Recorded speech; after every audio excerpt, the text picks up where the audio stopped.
Dear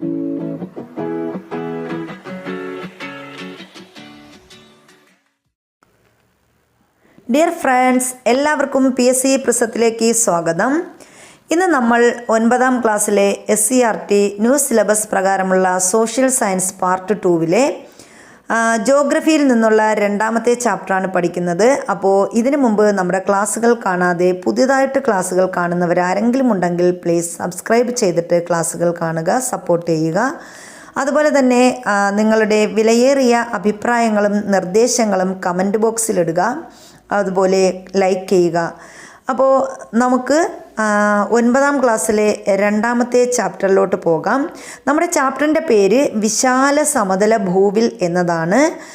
2ാമത്തെ chapter ജോഗ്രഫിയിലെ ചാപ്റ്ററാണ്. ജോഗ്രഫിയിലെ 2ാമത്തെ chapter വിശാല സമതല ഭൂവിൽ എന്നതാണ് നമ്മുടെ ചാപ്റ്ററിൻ്റെ പേര്. അപ്പോൾ അതുപോലെ തന്നെ ഒരു കാര്യം കൂടി ഓർമ്മിപ്പിക്കുക ആഗ്രഹിക്കുന്നു. അപ്പോൾ നമ്മുടെ ക്ലാസ്സുകളെന്ന് പറയുന്നത് SCERT എപ്പോഴും ചോദിക്കുന്നത് സ്റ്റേറ്റ്മെൻറ്റ് ലെവലിലും അതുപോലെ തന്നെ ഒരു ചാപ്റ്ററിൻ്റെ ഏത് ഭാഗത്ത് നിന്നാണ് ക്വസ്റ്റ്യൻസ് വരുന്നതെന്ന് നമുക്ക് പറയാൻ പറ്റത്തില്ല. അതുകൊണ്ട് തന്നെ നമ്മൾ ചാപ്റ്റർ നന്നായിട്ട് ആദ്യം മുതൽ അവസാനം വരെ നന്നായിട്ട് വായിച്ചു പോയാൽ മാത്രമേ നമുക്ക് ഏത് ഭാഗത്ത് നിന്നുള്ള ക്വസ്റ്റ്യൻസും അറ്റൻഡ് ചെയ്യാൻ പറ്റത്തുള്ളൂ. അതുകൊണ്ട് ആ രീതിയിലുള്ള ഒരു ക്ലാസ്സാണ് നമ്മൾ എടുക്കുന്നത്. അതുകൊണ്ട് തന്നെ 2 പാർട്ടായിട്ടാണ് നമ്മൾ ഈ ചാപ്റ്റർ എടുക്കുന്നത്. അതുപോലെ ഇതിൻ്റെ 1ാമത്തെ ചാപ്റ്ററും നമ്മൾ 2 പാർട്ടായിട്ടാണ് എടുത്തിട്ടുള്ളത്. അപ്പോൾ അത് കാണാത്തവർക്ക് അതിൻ്റെ ലിങ്ക് ഡിസ്ക്രിപ്ഷനിൽ കൊടുത്തേക്കാം, അത് കാണുക. അപ്പോൾ ഇതും നമ്മൾ 2 പാർട്ടായിട്ടാണ് എടുക്കുന്നത്. അത്രയും ഡീറ്റെയിൽ ആയിട്ടുള്ള ഒരു ക്ലാസ് ആയിരിക്കും. അതുപോലെ തന്നെ 2 പ്രാവശ്യം ഈ വീഡിയോ കാണുകയാണെങ്കിൽ നിങ്ങൾക്ക് ഞാൻ ഉറപ്പ് തരുന്നു, ഏതൊരു ഭാഗത്തു നിന്ന് ക്വസ്റ്റ്യൻസ് വന്നാലും അതിൻ്റെ ആൻസർ നല്ല രീതിയിൽ അറ്റൻഡ് ചെയ്യാൻ കഴിയും എന്ന ഒരു ശുഭപ്രതീക്ഷയോടുകൂടി എല്ലാവർക്കും ഒന്നുകൂടി നമ്മുടെ ക്ലാസ്സിലേക്ക് സ്വാഗതം. അപ്പോൾ ജോഗ്രഫിയിലെ 2ാമത്തെ ചാപ്റ്റർ നമ്മൾ തുടങ്ങുന്നു. മാനം മുട്ടെ ഉയർന്നു നിൽക്കുന്ന പർവ്വതങ്ങൾ, അതിവിശാലമായ സമതല ഭൂമികൾ, പീഠഭൂമികൾ, ചുട്ടുപൊള്ളുന്ന മണലാരണ്യങ്ങൾ, താഴ്വരകൾ മുതലായ വൈവിധ്യങ്ങളായ ഭൂരൂപങ്ങൾ ഭൗമോപരിതലത്തിൽ കാണപ്പെടുന്നു. ദശലക്ഷക്കണക്കിന് വർഷങ്ങൾ കൊണ്ട് രൂപം കൊണ്ടവയാണിവ. അപ്പോൾ നമുക്കറിയാം എന്താണ് മാനം മുട്ടെ ഉയർന്നു നിൽക്കുന്ന പർവ്വതങ്ങൾ, അതുപോലെ വിശാലമായ സമതല ഭൂമികൾ, പിന്നെന്താണ് പീഠഭൂമി, അതുപോലെ മണലാരണ്യങ്ങൾ, താഴ്വരകൾ, ഇങ്ങനെ വിവിധങ്ങളായ ഭൂരൂപങ്ങൾ നമ്മുടെ ഭൗമോപരിതലത്തിൽ കാണപ്പെടുന്നു. ദശലക്ഷക്കണക്കിന് വർഷങ്ങൾ കൊണ്ട് രൂപം കൊണ്ടവയാണിവ. അപ്പോൾ ഇത് ഇന്നോ ഇന്നലെയോ ഒന്നും രൂപം കൊണ്ടതല്ല, മറിച്ച് എന്താണ്, ദശലക്ഷക്കണക്കിന് വർഷങ്ങൾ കൊണ്ടാണ് ഈ കാണുന്ന പർവ്വതങ്ങളും സമതലങ്ങളും പീഠഭൂമിയും ഒക്കെ രൂപം കൊണ്ടിട്ടുള്ളത്. നമ്മുടെ രാജ്യത്തിൻ്റെ ഭൂപ്രകൃതി വിഭാഗങ്ങളിലൊന്നായ ഉത്തരപർവ്വത മേഖലയെക്കുറിച്ച് നമ്മൾ കഴിഞ്ഞ ക്ലാസ്സിൽ വിശദമായിട്ട് പഠിച്ചു അല്ലേ. അപ്പോൾ ഇവിടെ ഉത്തരപർവ്വത മേഖലയിൽ, അതായത് നമ്മുടെ ചിത്രം ഇവിടെ 2.1 തന്നിട്ടുണ്ട്, അത് നമുക്ക് നോക്കാം. ഉത്തരപർവ്വത മേഖലയുടെ തെക്ക് ഭാഗത്തായും, അപ്പോൾ ശ്രദ്ധിക്കുക ഏത് ഭാഗത്താണ്, ഉത്തരപർവ്വത മേഖല, ഉത്തരപർവ്വത മേഖലയുടെ തെക്ക് ഭാഗത്തും ഉപദ്വീപീയ പീഠഭൂമിയുടെ വടക്കായും സ്ഥിതി ചെയ്യുന്ന വിസ്തൃതമായ ഒരു ഭൂപ്രകൃതി വിഭാഗം നമുക്ക് ഈ ചിത്രത്തിൽ കാണാം. അത് നമുക്ക് നോക്കാം. അപ്പോൾ അതിവിശാലമായ ഒരു എക്കൽ സമതലമാണ് ഇവിടെ തന്നിരിക്കുന്നത്. അപ്പോൾ ആ എക്കൽ സമതലത്തിനൊരു പേരുണ്ട്, അതാണ് സിന്ധു ഗംഗ ബ്രഹ്മപുത്ര സമതലം എന്നറിയപ്പെടുന്നത്. അപ്പോൾ ഇനി നമുക്ക് ആ ചിത്രത്തിലോട്ട് പോകാം. എന്താണ് ഈ ചിത്രത്തിൻ്റെ പ്രത്യേകത എന്നൊന്നുകൂടി ഒന്ന് നോക്കാം. അപ്പോൾ ഇവിടെ പറഞ്ഞു അല്ലേ, ഏതാണ് നമ്മുടെ ഉത്തരപർവ്വത മേഖല. നമ്മൾ കഴിഞ്ഞ ക്ലാസ്സിൽ ചിത്രങ്ങൾ വളരെയേറെ നോക്കി മനസ്സിലാക്കിയാണ് പഠിച്ചു പോയത്. അത് ക്ലാസ് കണ്ടവർക്ക് അത് നന്നായിട്ട് 1 2 തവണ കണ്ടവർക്ക് എന്തായാലും അത് ഓരോ ഭാഗവും മനസ്സിലായിട്ടുണ്ടെന്ന് വിശ്വസിക്കുന്നു. അപ്പോൾ നമ്മുടെ ഉത്തരപർവ്വത മേഖല എന്ന് പറയുന്നത് ഇതാണ് ഉത്തരപർവ്വത മേഖല. ഇതൊക്കെ നമ്മൾ കഴിഞ്ഞ ക്ലാസ്സിൽ ഓരോ സംസ്ഥാനങ്ങൾ സഹിതം നമ്മൾ പഠിച്ചതാണ്.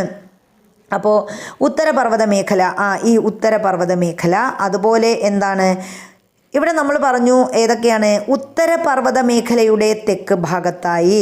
അപ്പോൾ ഇതാണ് ഉത്തരപർവ്വത മേഖല. അപ്പോൾ ഈ ഉത്തരപർവ്വത മേഖല, ഇത് ഉത്തരപർവ്വത മേഖല, ഇതിൻ്റെ തെക്ക് ഭാഗത്തായിട്ട് ഇതാണ് തെക്ക് ഭാഗം. ഈ ഉത്തരപർവ്വത ഇത് ഇങ്ങനെ കാണുന്നതൊക്കെ ഉത്തരപർവ്വത മേഖല. അപ്പോൾ നമ്മൾ ഇങ്ങനെ വരയ്ക്കുമ്പോൾ ഇവിടെ എന്തൊക്കെയാണ് നോർത്തും സൗത്തും. അപ്പോൾ ഇത് നോർത്താണ്, ഇതെന്താണ് സൗത്താണ്. ഇവിടെ ഈസ്റ്റാണ്, ഇവിടെ വെസ്റ്റാണ്. അപ്പോൾ ഇത് നോർത്തിലാണ്, ഇത് നോർത്ത് ഭാഗം ഉത്തരപർവ്വത മേഖല. അപ്പോൾ ഇതിൻ്റെ സൗത്ത് ഭാഗം ഏത്? ഇതാണ് സൗത്ത് ഭാഗം. ഇതിൻ്റെ തെക്ക് ഭാഗം ഇവിടെ കാണുന്നതാണ് തെക്ക് ഭാഗം. അപ്പോൾ ഈ ഭാഗത്തായിട്ടാണ് എന്ത് കാണപ്പെടുന്നത്? അപ്പോൾ നമ്മൾ പറഞ്ഞു ഉത്തരപർവ്വത മേഖലയുടെ തെക്ക് ഭാഗത്തായും ഇനി ഉപദ്വീപീയ പീഠഭൂമിയുടെ വടക്കായും സ്ഥിതി ചെയ്യുന്ന ഉപദ്വീപീയ പീഠഭൂമി, ഇതാണ് ഉപദ്വീപീയ പീഠഭൂമി. അപ്പോൾ നമ്മുടെ ഉപദ്വീപീയ പീഠഭൂമി ഈ കാണുന്നത്, ഇങ്ങനെ കാണുന്നതൊക്കെ എന്താണ്? ഇതൊക്കെ ചേർന്നതാണ് ഉപദ്വീപീയ പീഠഭൂമി.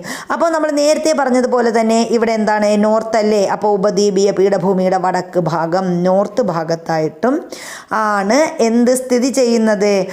ഇങ്ങനെ കിടക്കുന്ന ഒരു വിശാലമായ എന്താണ് എക്കലെല്ലാം കൂടിച്ചേർന്നൊരു പ്രദേശമാണ് എന്തെന്ന് പറയുന്നത്? ഉത്തര മഹാസമതലം എന്ന് പറയുന്നത്. അപ്പോൾ ഇവിടെയാണ് എന്ത്? അതൊരു എക്കൽ സമതലമാണ്. ഈ എക്കൽ സമതലം വെറുതെ വരുന്നതല്ല. ഇത് എങ്ങനെയാണ്? സിന്ധു, ഗംഗ, ബ്രഹ്മപുത്ര ഈ നദികളിൽ ഒഴുക്കിക്കൊണ്ടുവന്ന എക്കലെല്ലാം കൂടി ചേർന്ന് രൂപം കൊണ്ട ഒരു സമതലമാണ് നമ്മൾ ഇവിടെ കണ്ട ഏത്? നമ്മുടെ ഉത്തര മഹാസമതലം എന്ന് പറയുന്നത്. നമ്മുടെ സിന്ധു, ഗംഗ, ബ്രഹ്മപുത്ര സമതലമാണ് ഈ കാണുന്ന മഞ്ഞ എന്താണ് കളറിൽ കാണിച്ചിരിക്കുന്നത്. അപ്പോൾ ഇത്രയും മനസ്സിലായെന്ന് വിചാരിക്കുന്നു.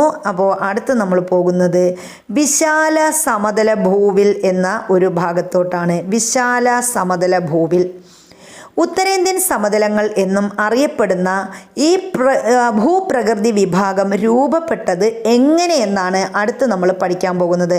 അപ്പം നമ്മൾ പറഞ്ഞു സിന്ധു, ഗംഗ, ബ്രഹ്മപുത്ര സമതലം, അല്ലെങ്കിൽ ഈ സമതലം അറിയപ്പെടുന്ന പേരാണ് ഉത്തരേന്ത്യൻ സമതലങ്ങൾ എന്നും ഈ ഭൂപ്രദേശം അറിയപ്പെടുന്നുണ്ട്.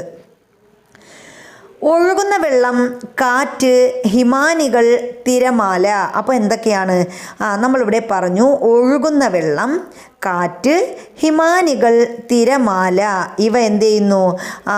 ഭൗമോപരിതലത്തിൽ പ്രവർത്തിക്കുന്ന ബാഹ്യശക്തികളുടെ നിരന്തരമായ പ്രവർത്തന ഫലമായി ഭൗമോപരിതലത്തിൽ വൈവിധ്യമാർന്ന ഭൂരൂപങ്ങൾ ഉണ്ടാക്കുന്നു. അപ്പോൾ ആരൊക്കെയാണ്? ഒഴുകുന്ന വെള്ളം, അതുപോലെ കാറ്റ്, ഹിമാനികൾ, തിരമാല തുടങ്ങി ഭൗമോപരിതലത്തിൽ പ്രവർത്തിക്കുന്ന ബാഹ്യശക്തികളുടെ നിരന്തരമായ പ്രവർത്തന ഫലമായി ഭൗമോപരിതലത്തിൽ എന്താണ്? വൈവിധ്യമാർന്ന ഭൂരൂപങ്ങൾ ഉണ്ടാകുന്നു. ഇപ്പം നമ്മൾ ഉദാഹരണം നമ്മൾ പറയുകയാണെങ്കിൽ, ഇപ്പോൾ നമ്മൾ വയനാട് ദുരന്തം കണ്ടു. അപ്പോൾ വയനാട് ദുരന്തം കുന്നുകളും മലമേടുകളും പിന്നെ പച്ചപ്പുകളുമായി കിടന്ന ആ ഒരു പ്രദേശം, നമ്മുടെ വെള്ളം, കാറ്റ്, ഇതൊക്കെ കൊണ്ട് എങ്ങനെയായി എന്ന് നമ്മളെല്ലാവരും കണ്ടതാണ്. അപ്പം ഇങ്ങനെ നമ്മുടെ ഭൗമോപരിതലത്തിൽ എന്താണ്? വൈവിധ്യമാർന്ന ഭൂരൂപങ്ങൾ ഉണ്ടാകുന്നു. ആയതിനാൽ ഇവയെ രൂപീകരണ സഹായികളെന്നും ഭൂരൂപങ്ങൾ ഉണ്ടാകുന്നതിന് സഹായകരമായ പ്രക്രിയകളെ രൂപീകരണ പ്രക്രിയകളെന്നും വിളിക്കുന്നു. അപ്പം നമ്മൾ എന്താ പറഞ്ഞത്? നമ്മൾ പറഞ്ഞു എന്താണ്? ഒഴുകുന്ന വെള്ളം, കാറ്റ്, ഹിമാനികൾ, തിരമാല ഇവയെ നമ്മൾ എന്തെന്ന് പറയുന്നു? രൂപീകരണ സഹായികളെന്നാണ് ഇവ അറിയപ്പെടുന്നത്. ഇനി ഭൂരൂപങ്ങൾ ഉണ്ടാകുന്നതിന് സഹായകരമായ പ്രക്രിയകളുണ്ട്, ഒരു പ്രോസസ്സുണ്ട്. ആ ഒരു പ്രക്രിയയെ രൂപീകരണ പ്രക്രിയകളെന്ന് വിളിക്കുന്നു. അപ്പോൾ ആ ഒരു പ്രോസസ്സിനെ പ്രക്രിയയെ നമ്മൾ വിളിക്കുന്നത് രൂപീകരണ പ്രക്രിയകളെന്നാണ് വിളിക്കുന്നത്. അപ്പോൾ രൂപീകരണ സഹായികൾ ആരൊക്കെയെന്ന് ചോദിച്ചാൽ നമുക്ക് പറയാം, ഒഴുകുന്ന വെള്ളം, കാറ്റ്, ഹിമാനികൾ, തിരമാല ഇവയാണ് രൂപീകരണ സഹായികൾ എന്ന് പറയുന്നത്. ഇനി രൂപീകരണം ഉണ്ടാകുന്നതിന് സഹായകമായ പ്രക്രിയകളെ നമ്മൾ എന്തെന്ന് പറയുന്നു? രൂപീകരണ പ്രക്രിയ എന്നും വിളിക്കുന്നു. ഭൗതികവും രാസികവും ജൈവികവുമായ പ്രക്രിയകളിലൂടെ ശിലകൾ പൊടിഞ്ഞുണ്ടാകുന്ന ശിലാവസ്തുക്കളെ ഈ ബാഹ്യശക്തികൾ ഒരിടത്തു നിന്നും മറ്റൊരിടത്തേക്ക് നീക്കിക്കൊണ്ടു പോകുകയും താഴ്ന്ന പ്രദേശങ്ങളിൽ നിക്ഷേപിക്കുകയും ചെയ്യുന്നു. അപ്പോൾ ഇതെന്ത് ചെയ്യുന്നു? ഭൗതികവും അതുപോലെ രാസികവും ജൈവികവുമായ പ്രക്രിയകളിലൂടെ ഇവ എന്ത് ചെയ്യുന്നു? ഈ ശിലകൾ പൊടിഞ്ഞുണ്ടാകുന്ന ശിലാവസ്തുക്കളെ ഇവ എന്ത് ചെയ്യുന്നു? ഈ ബാഹ്യശക്തികൾ, നമ്മുടെ കാറ്റ്, ഹിമാനി, തിരമാല, ഒഴുകുന്ന വെള്ളം, ഇങ്ങനെ തുടങ്ങിയ ബാഹ്യശക്തികൾ എന്ത് ചെയ്യുന്നു? ഒരിടത്ത് നിന്നും മറ്റൊരിടത്തേക്ക് നീക്കിക്കൊണ്ടു പോകുകയും അതിനെ എവിടെ നിക്ഷേപിക്കുകയും ചെയ്യുന്നു? താഴ്ന്ന പ്രദേശങ്ങളിൽ നിക്ഷേപിക്കുകയും ചെയ്യുന്നു. ഈ പ്രക്രിയയെ ആണ് നമ്മൾ എന്തെന്ന് പറയുന്നത്? നിക്ഷേപണം എന്ന് വിളിക്കുന്നത്. അപ്പം എന്താണ് നിക്ഷേപണം എന്ന് ചോദിച്ചാൽ നമുക്ക് പറയാം, ഭൗതികവും രാസികവും ജൈവികവുമായ പ്രക്രിയകളിലൂടെ ശിലകൾ പൊടിഞ്ഞുണ്ടാകുന്ന ശിലാവസ്തുക്കളെ നമ്മുടെ കാറ്റ്, ഹിമാനി, തിരമാല തുടങ്ങിയ ബാഹ്യശക്തികൾ ഒരിടത്ത് നിന്നും മറ്റൊരിടത്തേക്ക് പോകുകയും അവ എന്ത് ചെയ്യുകയും ചെയ്യുന്നു? താഴ്ന്ന പ്രദേശങ്ങളിൽ നിക്ഷേപിക്കുകയും ചെയ്യുന്നു. ഈ പ്രക്രിയയാണ് നമ്മൾ എന്തെന്ന് പറയുന്നത്? നിക്ഷേപണം എന്ന് പറയുന്നു. ഇനി ഒരു ഉയർന്ന പ്രദേശത്തുള്ള ഇളകിയ ശിലാപദാർത്ഥങ്ങളെ മഴവെള്ളം മറ്റൊരു പ്രദേശത്തേക്ക് നീക്കിക്കൊണ്ടുപോയി നിക്ഷേപിക്കുന്നത് എങ്ങനെയെന്ന് കണ്ടില്ലേ? അപ്പോൾ ഇവിടെ മഴവെള്ളം വന്നു. ഇവിടെ ഒരു ചിത്രം തന്നിട്ടുണ്ട്. ആ ചിത്രം കൂടി നമുക്ക് നോക്കിപ്പോകാം. അതിനു മുമ്പ് ഇവിടെ ഒരു അഡീഷണൽ റീഡിങ്ങും കൂടി തന്നിട്ടുണ്ട്. എന്താണ് എക്കൽ എന്താണെന്ന് പറഞ്ഞിട്ടുണ്ട്. എന്താണ് എക്കൽ എന്ന് പറഞ്ഞാൽ? നദികൾ ഒഴുക്കിക്കൊണ്ടുവരുന്ന ചെളി, മണൽ, ചരൽ എന്നിവ ഉൾപ്പെടെയുള്ള ശിലാ അവശിഷ്ടങ്ങളാണ് എക്കൽ.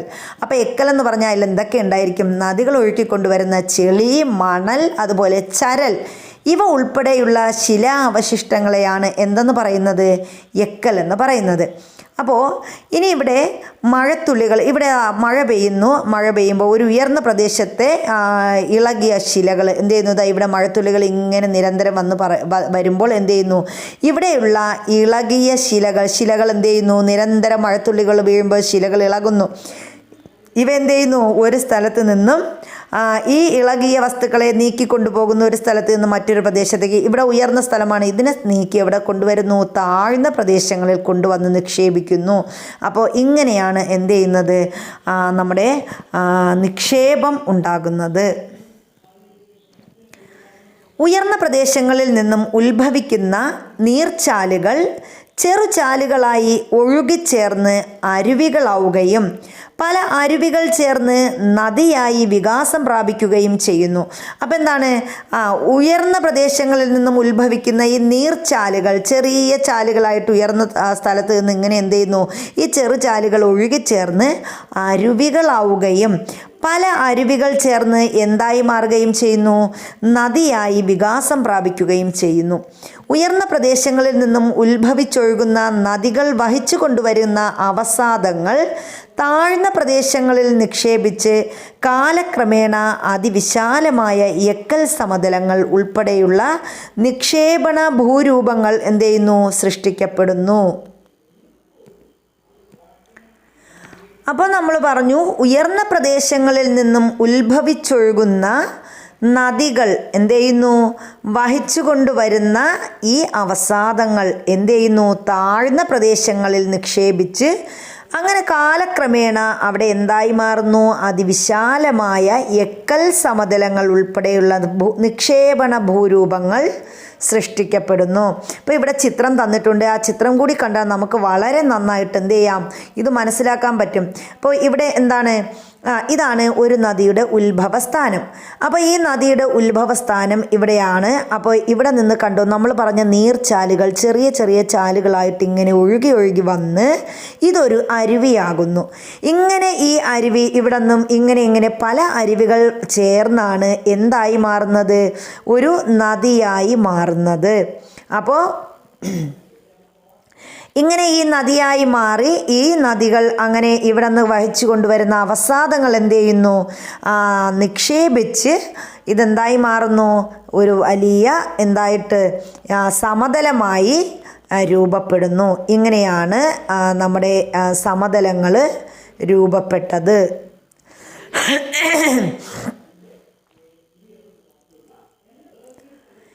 ഇനി നമ്മൾ പറയുന്നത്, നദികൾ ഉത്ഭവിക്കുന്ന പ്രദേശത്തെ പ്രഭവസ്ഥാനമെന്നും. അപ്പോൾ ഒരു നദി ഉത്ഭവിക്കുന്ന പ്രദേശം.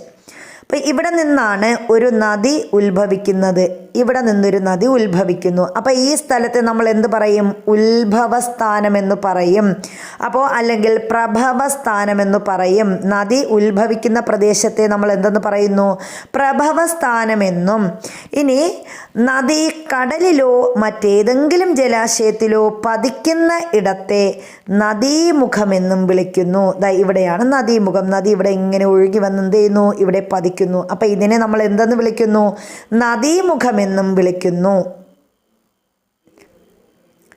അപ്പോൾ ഇത്തരത്തിൽ ഹിമാലയത്തിൽ നിന്നും ഉപദ്വീപീയ ഇന്ത്യയിൽ നിന്നും ഉത്ഭവിച്ചൊഴുകുന്ന നദികൾ വഹിച്ചു കൊണ്ടുവന്ന അവസാദങ്ങൾ നിക്ഷേപിക്കപ്പെട്ടാണ് ഫലഭൂയിഷ്ഠമായ സിന്ധു ഗംഗ ബ്രഹ്മപുത്ര സമതലം രൂപപ്പെട്ടത്. അപ്പോൾ എങ്ങനെയാണ് സിന്ധു ഗംഗ ബ്രഹ്മപുത്ര സമതലം രൂപപ്പെട്ടതെന്ന് മനസ്സിലായില്ലേ? അപ്പോൾ നമ്മൾ പറഞ്ഞു എന്താണ്? ഈ ഹിമാലയത്തിൽ നിന്നും അതുപോലെ തന്നെ എവിടെ നിന്നാണ്? ഉപദ്വീപീയ ഇന്ത്യയിൽ നിന്നും ഉത്ഭവിച്ചൊഴുകുന്ന നദികൾ വഹിച്ചു കൊണ്ടുവന്ന അവസാദങ്ങൾ എന്ത് ചെയ്യുന്നു? നിക്ഷേപിക്കപ്പെട്ടാണ് ഫലഭൂയിഷ്ഠമായ സിന്ധു ഗംഗ ബ്രഹ്മപുത്ര സമതലം രൂപപ്പെട്ടത്. ഹിമാലയ രൂപീകരണ ഫലമായി ഹിമാലയത്തിൻ്റെ തെക്കായി രൂപപ്പെട്ട അതിവിശാലമായ തടത്തിലാണ് അവ നിക്ഷേപിക്കപ്പെട്ടത്. അപ്പം ഹിമാലയ രൂപീകരണ ഫലമായിട്ട് എന്ത് ചെയ്തു? ഹിമാലയത്തിൻ്റെ തെക്കായി രൂപപ്പെട്ട അതിവിശാലമായ തടത്തിലാണ് ഈ എക്കൽ സമതലങ്ങൾ എന്ത് ചെയ്തത്? നിക്ഷേപിക്കപ്പെട്ടതെന്ന് നമ്മൾ പറഞ്ഞു. അതുപോലെ തന്നെ ദശലക്ഷക്കണക്കിന് വർഷങ്ങളോളം നടന്ന നിക്ഷേപണ പ്രക്രിയയുടെ ഫലമായിട്ടാണ് ഈ സമതലം രൂപം കൊണ്ടത്. അപ്പം നമ്മൾ തുടക്കത്തിലേ പറഞ്ഞല്ലോ എന്താണ്? ദശലക്ഷക്കണക്കിന് വർഷങ്ങൾ കൊണ്ടാണ് എന്ത് ചെയ്തത്? ഈ സമതലം രൂപപ്പെട്ടത്. ഇവിടുത്തെ എക്കൽ നിക്ഷേപത്തിൻ്റെ കനം എന്ന് പറയുന്നത് എങ്ങനെയാണ്? ഏകദേശം 1000 മീറ്റർ മുതൽ 2000 മീറ്റർ വരെയാണ്. അപ്പോൾ നമ്മളുടെ സിന്ധു ഗംഗ ബ്രഹ്മപുത്ര സമതലത്തിലെ എക്കൽ നിക്ഷേപത്തിൻ്റെ കനം എത്രയെന്ന് ചോദിച്ചാൽ നമുക്ക് പറയാം. എത്രയാണ്? 1000 മീറ്റർ മുതൽ 2000 മീറ്റർ വരെയാണ് സിന്ധു ഗംഗ സമതലത്തിലെ എക്കൽ നിക്ഷേപത്തിൻ്റെ കനം. സിന്ധു ഗംഗ ബ്രഹ്മപുത്ര സമതലത്തിൻ്റെ രൂപീകരണത്തെ സൂചിപ്പിക്കുന്ന രേഖാചിത്രം ഇവിടെ തന്നിട്ടുണ്ട്. അത് നമുക്ക് നോക്കാം. അതിനു മുമ്പ് നമ്മൾ പറഞ്ഞു എന്താണ്? ഹിമാലയ പർവ്വത രൂപീകരണത്തെക്കുറിച്ച് പറഞ്ഞു. ഹിമാലയ പർവ്വതം എന്ത് ചെയ്യുന്നു? ഈ യൂറേഷ്യൻ ഫലകവും ഈ ഇന്ത്യൻ ഫലകവും തമ്മിൽ കൂട്ടിമുട്ടിയതിൻ്റെ ഫലമായിട്ട് എന്ത് ചെയ്തു? ഇതിൻ്റെ തെക്ക് ഭാഗത്തായിട്ട് ഹിമാലയ രൂപീകരണത്തിൻ്റെ ഭാഗമായിട്ട് ഹിമാലയത്തിൻ്റെ തെക്ക് ഭാഗത്ത് എന്ത് ചെയ്തു? രൂപപ്പെട്ട അതിവിശാലമായ ഈ തടമാണ് ഏത്? നമ്മുടെ സിന്ധു ഗംഗ സമതലം, ബ്രഹ്മപുത്ര സമതലം എന്ന് പറയുന്നത്. ഇനി ഇവിടെ നമുക്ക് നോക്കാം എന്താണ്? നമ്മുടെ ഈ സിന്ധു ഗംഗ ബ്രഹ്മപുത്ര സമതലത്തിൻ്റെ രൂപീകരണത്തെ സൂചിപ്പിക്കുന്ന ഒരു രേഖാചിത്രമാണ് ഈ തന്നിരിക്കുന്നത്. അപ്പോൾ നമുക്ക് നോക്കാം എന്താണ് ഇവിടെ.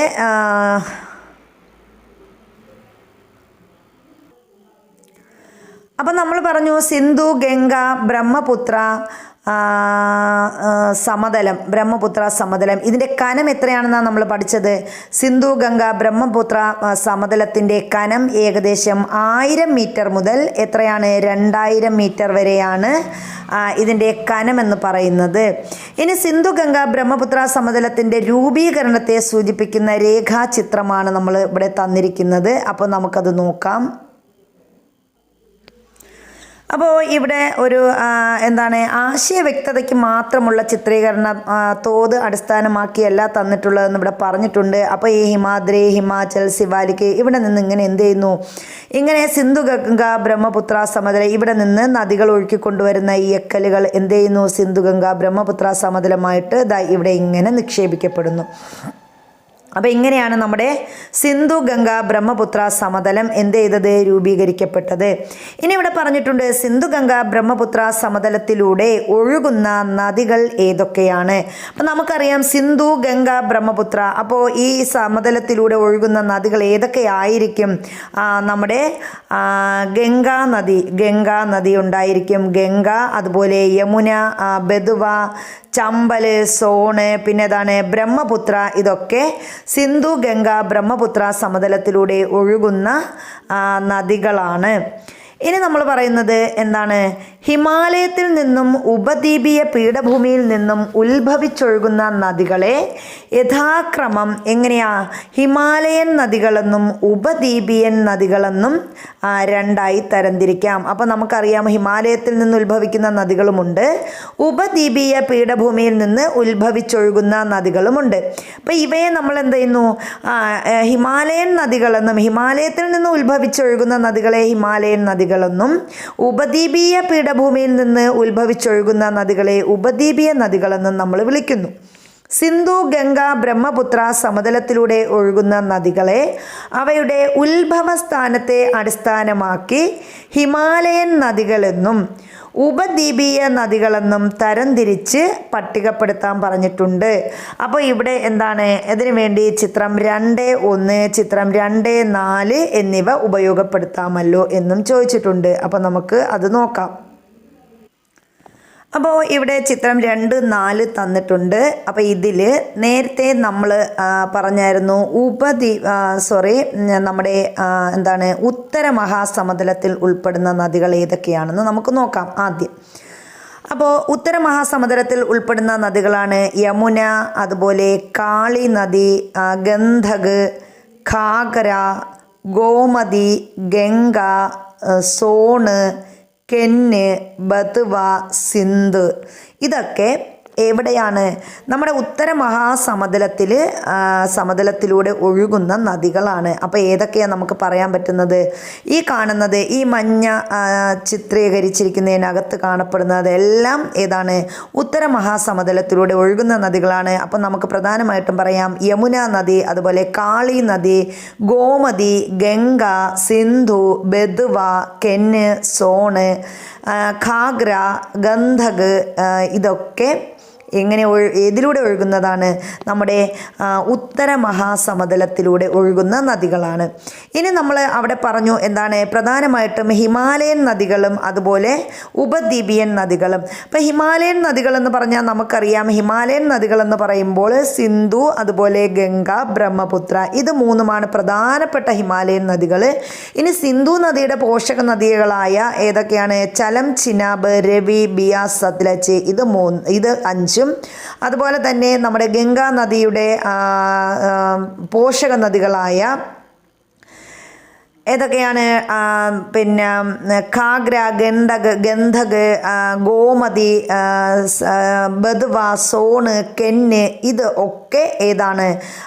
നമ്മുടെ പ്രധാനപ്പെട്ട ഹിമാലയൻ നദികളിൽ വരുന്നതാണ്, ഗംഗയുടെ പോഷക നദികളിൽ വരുന്നതാണ്. ഇനി അതുപോലെ തന്നെ നമുക്കറിയാം ഏതാണ്? ഇവിടെ ബ്രഹ്മപുത്ര പറഞ്ഞിട്ടുണ്ട്. ഇനി ബ്രഹ്മപുത്രയുടെ പോഷക നദികൾ ഏതൊക്കെയാണ്? ദിബാങ്, ലോഹിത്, മാനസ്, ടീസ്റ്റ.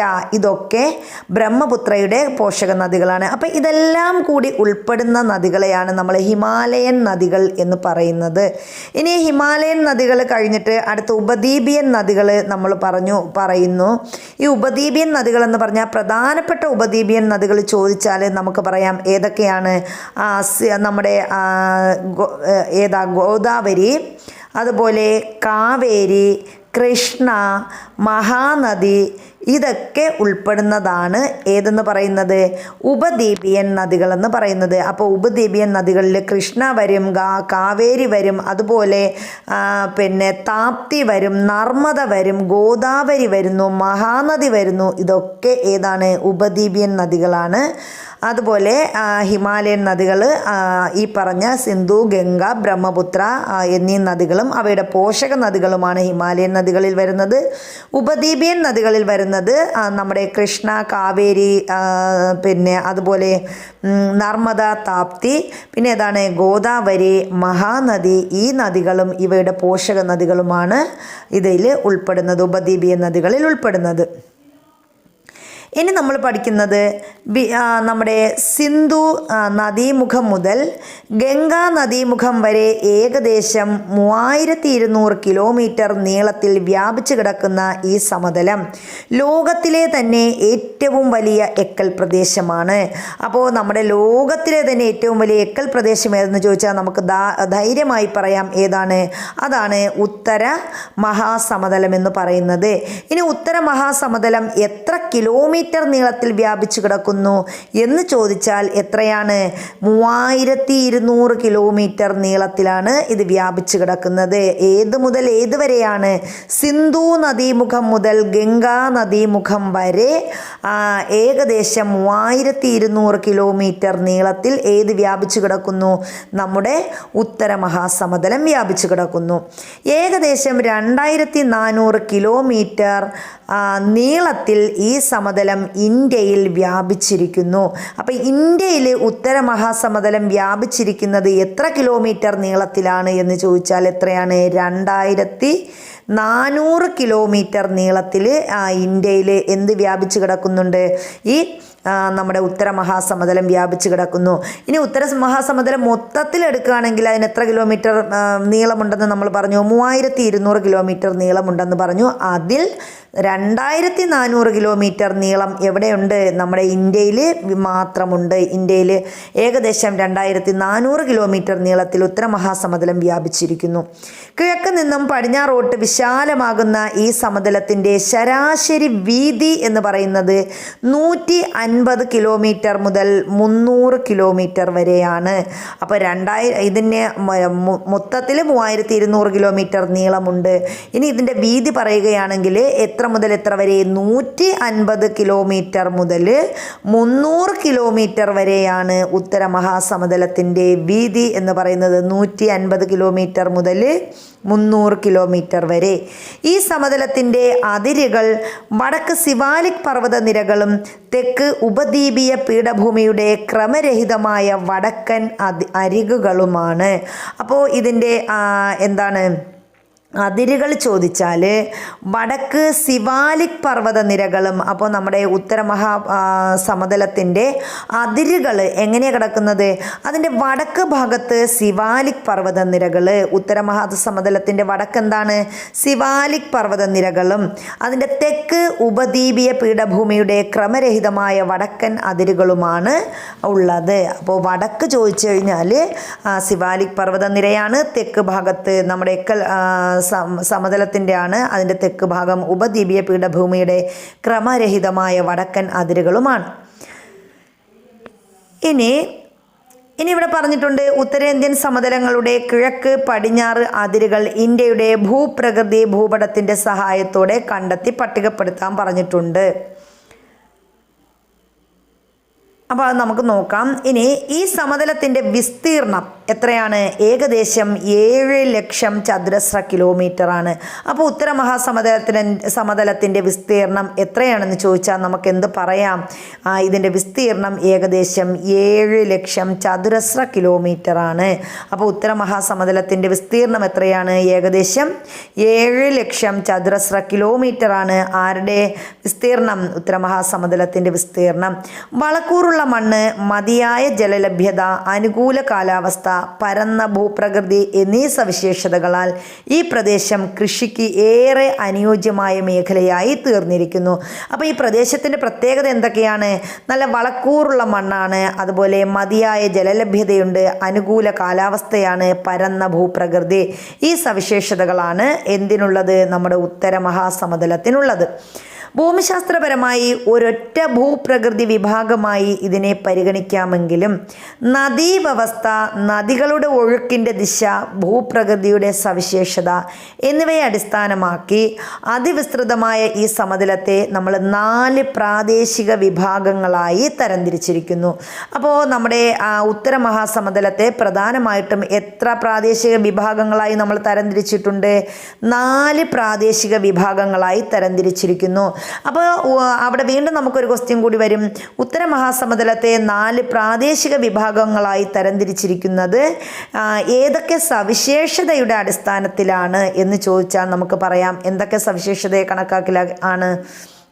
അത് എന്ന് പറഞ്ഞാൽ നമ്മൾ പറഞ്ഞു അതായത് ഭൂമിശാസ്ത്രപരമായി ഒരൊറ്റ ഭൂപ്രകൃതി വിഭാഗമായി ഇതിന് പരിഗണിക്കാമെങ്കിലും ഇതിൻ്റെ നദീവ്യവസ്ഥ, പിന്നെന്താണ് നദികളുടെ ഒഴുക്കിൻ്റെ ദിശ, ഭൂപ്രകൃതിയുടെ സവിശേഷത, ഈ സവിശേഷതകളൊക്കെ അടിസ്ഥാനമാക്കിയാണ് നമ്മൾ എന്ത് ചെയ്യുന്നത്, നമ്മുടെ എക്കൽ സമതലത്തെ അല്ലെങ്കിൽ ഉത്തര മഹാസമതലത്തെ എത്ര ഭൂപ്രദേശങ്ങളായിട്ട് പ്രാദേശിക വിഭാഗങ്ങളായി നമ്മൾ തിരിച്ചിരിക്കുന്നു, 4 പ്രാദേശിക വിഭാഗങ്ങളായി തരംതിരിച്ചിരിക്കുന്നു. നദീവ്യവസ്ഥ, നദികളുടെ ഒഴുക്കിൻ്റെ ദിശ, ഭൂപ്രകൃതിയുടെ സവിശേഷത, ഇതിനെയൊക്കെ അടിസ്ഥാനപ്പെടുത്തിയാണ് നമ്മൾ 4ആയിട്ട് തരംതിരിച്ചിരിക്കുന്നത്. ഇനി ചുവടെ നൽകിയിട്ടുള്ള ഭൂപടം ചിത്രം 2, 4 നിരീക്ഷിച്ച് ഉത്തരേന്ത്യൻ സമതലത്തിൻ്റെ 4 പ്രാദേശിക വിഭാഗങ്ങൾ ഏതെല്ലാമെന്ന് പട്ടികപ്പെടുത്താൻ പറഞ്ഞിട്ടുണ്ട്. അത് നമുക്ക് നോക്കാം. അപ്പോൾ ഇവിടെ ഒന്ന് തന്നിട്ടുണ്ട്. ഒന്നാമത്തെ ഏതാണ്? രാജസ്ഥാൻ സമതലം. രാജസ്ഥാൻ സമതലം, പഞ്ചാബ് ഹരിയാന സമതലം, പഞ്ചാബ് ഹരിയാന സമതലം, രാജസ്ഥാൻ സമതലം, പഞ്ചാബ് ഹരിയാന സമതലം, അതുപോലെ ഗംഗാ സമതലം, ബ്രഹ്മപുത്ര സമതലം.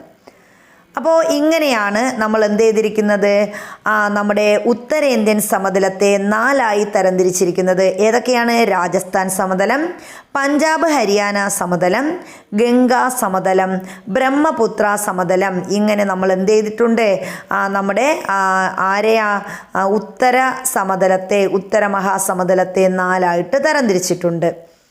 ഇനി ഓരോ പ്രാദേശിക വിഭാഗങ്ങളുടെയും സവിശേഷതകൾ എന്തെല്ലാമെന്നാണ് നമ്മൾ അടുത്ത് പഠിക്കാൻ പോകുന്നത്. അതിലൊന്നാമത്തേത് നമുക്ക് തന്നിട്ടുണ്ട് രാജസ്ഥാൻ സമതലം. അപ്പോൾ എന്താണ് രാജസ്ഥാൻ സമതലം എന്ന് നോക്കാം. ഥാർ മരുഭൂമി ഉൾപ്പെടുന്ന രാജസ്ഥാൻ സമതലം ഉത്തരേന്ത്യൻ സമതലത്തിൻ്റെ പടിഞ്ഞാറേ അറ്റമാണ്. അപ്പോൾ നമ്മുടെ ഉത്തരേന്ത്യൻ സമതലത്തിൻ്റെ പടിഞ്ഞാറ് ഭാഗം ഏതാണ്? അതാണ് രാജസ്ഥാൻ സമതലം എന്ന് പറയുന്നത്.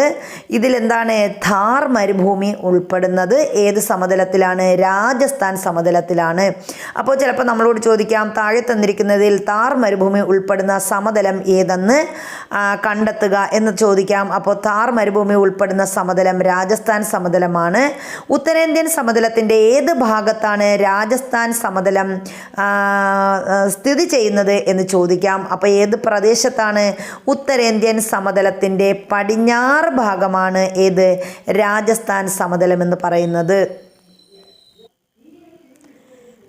അപ്പോൾ നമ്മൾ പറഞ്ഞു എന്താണ്? ഉത്തരേന്ത്യൻ സമതലത്തിൻ്റെ പടിഞ്ഞാറ് ഭാഗത്താണ് രാജസ്ഥാൻ സമതലം സ്ഥിതി ചെയ്യുന്നത്. ഥാർ മരുഭൂമിയുടെ 2/3 ഭാഗവും രാജസ്ഥാനിലാണ് സ്ഥിതി ചെയ്യുന്നത്. അപ്പോൾ ഈ ഥാർ മരുഭൂമിയുടെ 2/3 ഭാഗവും സ്ഥിതി ചെയ്യുന്നത് എവിടെയാണ്? രാജസ്ഥാനിലാണ്. ബാക്കി ഭാഗം ഹരിയാന, പഞ്ചാബ്, ഗുജറാത്ത് എന്നീ അയൽ സംസ്ഥാനങ്ങളിലായി വ്യാപിച്ചു കിടക്കുന്നു. അപ്പോൾ ഥാർ മരുഭൂമിയുടെ 2/3 ഭാഗവും എവിടെയാണ്? രാജസ്ഥാനിലാണ്. ബാക്കിയുള്ള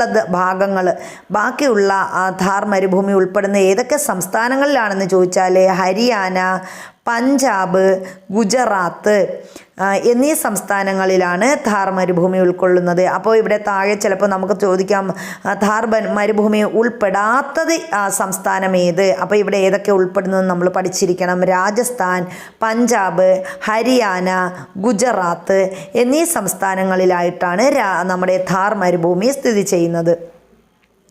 യഥാർത്ഥ മരുഭൂമി മേഖല അഥവാ മരുസ്ഥലി എന്നും അർദ്ധ മരുഭൂമി മേഖല അല്ലെങ്കിൽ അർദ്ധ വരണ്ട സമതലം അഥവാ രാജസ്ഥാൻ ബാഗർ എന്നും ഥാർ മരുഭൂമിയെ നമ്മൾ 2 പ്രധാന മേഖലകളായി തരംതിരിച്ചിട്ടുണ്ട്. അപ്പോൾ നമ്മൾ എങ്ങനെയാണ് യഥാർത്ഥ മരുഭൂമി മേഖല അല്ലെങ്കിൽ മരുസ്ഥലി എന്നും അർദ്ധ മരുഭൂമി മേഖല അല്ലെങ്കിൽ എന്താണ് രാജസ്ഥാൻ ബാഗർ എന്നും ഥാർ മരുഭൂമിയെ എത്രയായി തരംതിരിച്ചിരിക്കുന്നു അല്ലെങ്കിൽ എത്ര മേഖലകളായി തരംതിരിച്ചിരിക്കുന്നു? 2 മേഖലകളായി തരംതിരിച്ചിരിക്കുന്നു. അപ്പോൾ ഏതൊക്കെയാണ്? ഒന്ന് മരുസ്ഥലിയും ഒന്ന് രാജസ്ഥാൻ ബാഗർ. ഇനി ഇതിന് മരുസ്ഥലിക്ക് മറ്റൊരു പേരാണ് യഥാർത്ഥ മരുഭൂമി മേഖല. ഇനി അതുപോലെ എന്താണ് രാജസ്ഥാൻ ബാഗറിന് മറ്റൊരു പേരാണ് അർദ്ധ മരുഭൂമി മേഖല അല്ലെങ്കിൽ അർദ്ധ വരണ്ട സമതലം എന്നും ഇതിന് പറയും.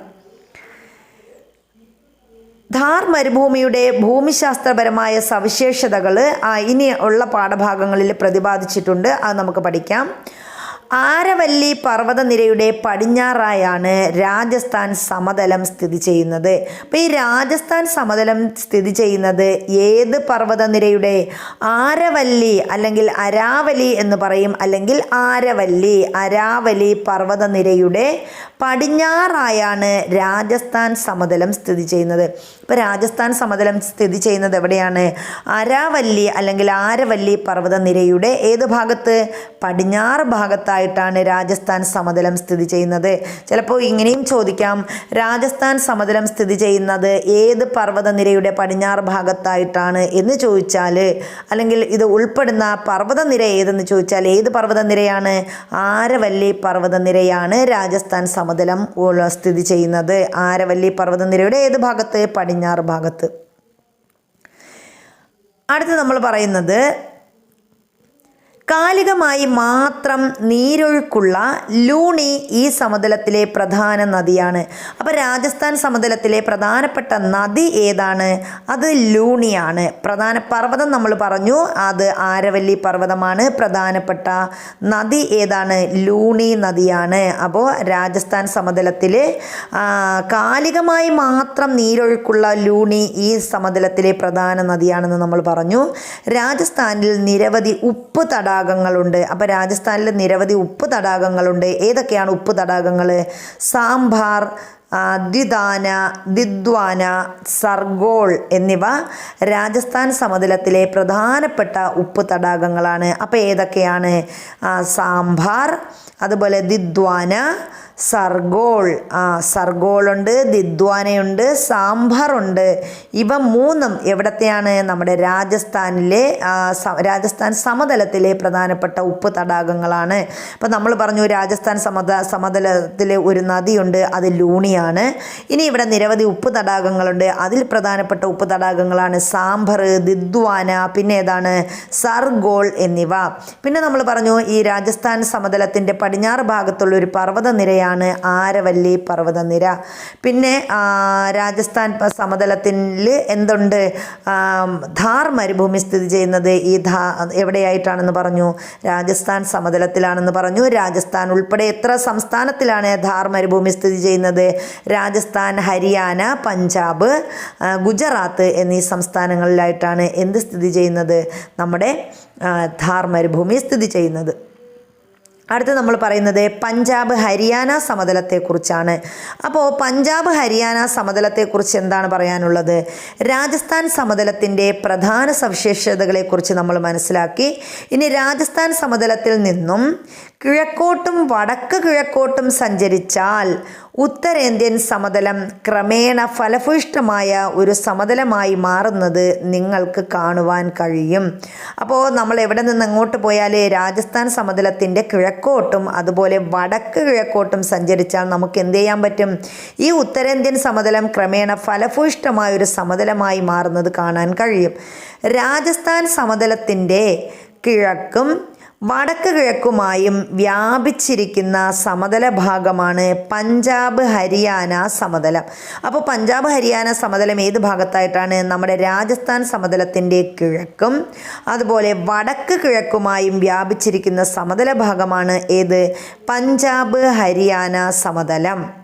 ഉത്തരേന്ത്യൻ സമതലത്തിൻ്റെ പടിഞ്ഞാറ് ഭാഗമാണ് പഞ്ചാബ് ഹരിയാന സമതലം എന്ന് പറയുന്നത്. അപ്പോൾ ഉത്തരേന്ത്യൻ സമതലത്തിൻ്റെ പടിഞ്ഞാറ് ഭാഗത്തുള്ള സമതലം ഏതാണ്? അതാണ് പഞ്ചാബ് ഹരിയാന സമതലം. അപ്പോൾ പഞ്ചാബ് ഹരിയാന സമതലം ഏത് ഭാഗത്തായിട്ടാണ്? നമ്മുടെ രാജസ്ഥാൻ സമതലത്തിൻ്റെ കിഴക്കും വടക്ക് കിഴക്കുമായും വ്യാപിച്ചിരിക്കുന്ന സമതല ഭാഗമാണ് ഏത്? പഞ്ചാബ് ഹരിയാന സമതലമെന്ന് നമ്മൾ പറഞ്ഞു. ഉത്തരേന്ത്യൻ സമതലത്തിൻ്റെ പടിഞ്ഞാറ് ഭാഗമാണ്. അപ്പോൾ ഈ ഉത്തരേന്ത്യൻ സമതലത്തിൻ്റെ പടിഞ്ഞാറ് ഭാഗത്തായിട്ടാണ് ഈ രണ്ട് രാജസ്ഥാൻ സമതലവും ഏതും പഞ്ചാബ് ഹരിയാന സമതലവും ഉള്ളത്. യമുന നദീതീരം വരെ വ്യാപിച്ചിരിക്കുന്ന ഈ സമതലത്തിൻ്റെ കിഴക്കൻ അതിര് യമുനാ നദിയാണ്. അപ്പോൾ പഞ്ചാബ് ഹരിയാന സമതലത്തിൻ്റെ കിഴക്കൻ അതിര് ഏതെന്ന് ചോദിച്ചാൽ അത് ഏതാണ്? അത് യമുനാ നദിയാണ്. പഞ്ചാബ് ഹരിയാന സമതലത്തിൻ്റെ കിഴക്കൻ അതിര് യമുന നദിയാണ്. അപ്പോൾ ഈ സമതലം യമുന നദീതീരം വരെ എന്ത് ചെയ്തിട്ടുണ്ട്? വ്യാപിച്ചിട്ടുണ്ട്. അതുകൊണ്ട് തന്നെ ഇതിൻ്റെ കിഴക്കൻ തീരത്താണ് യമുന നദി സ്ഥിതി ചെയ്യുന്നത്. അപ്പോൾ പഞ്ചാബ് ഹരിയാന സമതലത്തിൻ്റെ കിഴക്കൻ തീരത്തുള്ള നദി ഏതെന്ന് ചോദിച്ചാൽ നമ്മൾ പറയുക ഏതാണ്? യമുന നദിയാണ്. ഇനി ഇന്ത്യയിൽ പഞ്ചാബ്, ഹരിയാന, ഹിമാചൽ പ്രദേശ് എന്നീ സംസ്ഥാനങ്ങളിലായി വ്യാപിച്ചിരിക്കുന്ന ഈ സമതലത്തിൻ്റെ വ്യാപ്തി ഏകദേശം 1.75 ലക്ഷം ചതുരശ്ര കിലോമീറ്റർ ആണ്.